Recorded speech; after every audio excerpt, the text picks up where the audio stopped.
Hello viewers, আসসালামু আলাইকুম। আবারও চলে আসলাম মমস কিচেন থেকে আপনাদের জন্য কলিজা ভুনার রেসিপি নিয়ে। রেসিপিটি ভালো লাগলে অবশ্যই আমার চ্যানেলে লাইক, কমেন্ট, শেয়ার ও সাবস্ক্রাইব করে যাবেন। সম্পূর্ণ ভিডিওটি না টেনে দেখবেন। এই রেসিপিটি ফলো করে আপনারা গরু, খাসি, মহিষ যে কোনো কলিজায় রান্না করতে পারেন।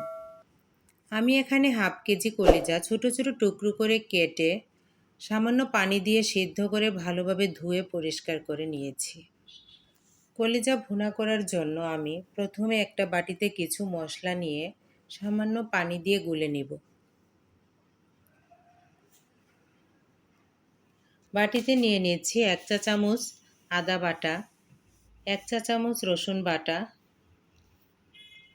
2 চা চামচ পেঁয়াজ বাটা,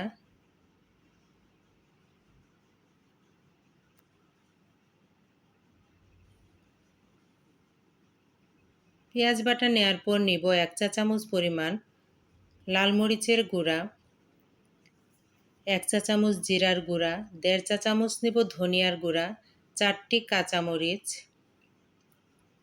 লবণ দিব স্বাদ মতো, আর দিব টমেটোর পেস্ট 2 চা চামচ। তারপর সামান্য পানি দিয়ে গুলে সাইডে রেখে দিব। লবণটা আপনারা স্বাদ মতো দিবেন। এই পর্যায়ে চুলায় একটি প্যান বসিয়ে পরিমাণ মতো তেল দিয়ে দিলাম 1 কাপ পরিমাণ টুকরো করে কেটে রাখা পেঁয়াজ, বড় সাইজের একটি তেজপাতা ছিঁড়ে, 2 টুকরা দারচিনি, 3টা এলাচ। এখন কিছুক্ষণ নেড়ে পেঁয়াজগুলোকে হালকা ভেজে নেব।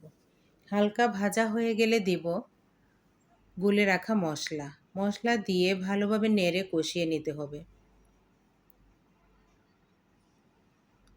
মশলাটা যখন কষানো হয়ে যাবে তখন কলিজা দিয়ে আরও কিছুক্ষণ কষাতে হবে। এই পর্যায়ে দিলাম 1 চা চামচ গরম মশলার গুঁড়া আর দিব সামান্য পরিমাণে জয়ফল ও জয়িত্রী গুঁড়া।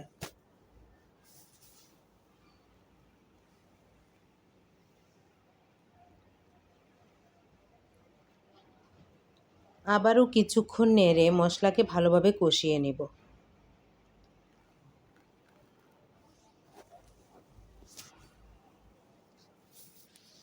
মশলা কষানো হয়ে গেছে। এখন কলিজা দিয়ে একটু নেড়ে ঢেকে কিছুক্ষণ কষাতে হবে।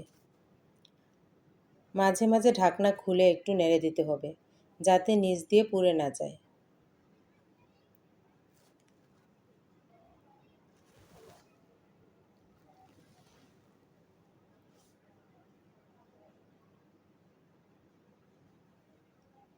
কলিজা কষানো হয়ে গেলে আমি সামান্য পানি এখানে অ্যাড করব, অবশ্যই ফুটানো পানি।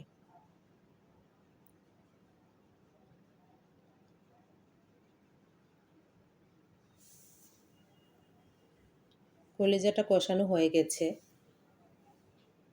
এখন দিব সামান্য ফুটানো পানি দিয়ে আবারও ঢেকে কিছুক্ষণ রান্না করতে হবে। মাঝে মাঝে একটু ঢাকনা খুলে নেড়ে দিতে হবে।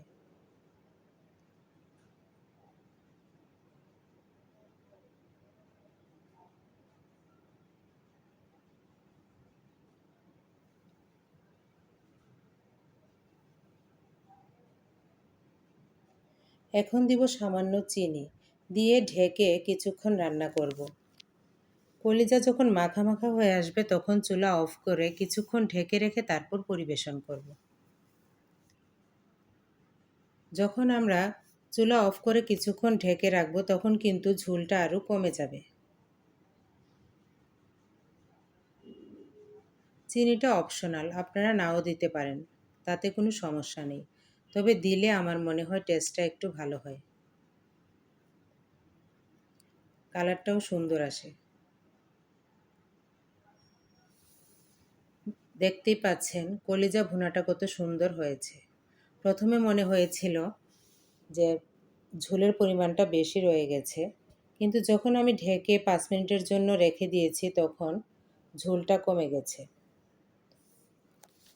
রেসিপিটি ভালো লাগলে অবশ্যই আমার চ্যানেলে লাইক, কমেন্ট, শেয়ার ও সাবস্ক্রাইব করে যাবেন। সম্পূর্ণ ভিডিওটি না টেনে দেখবেন।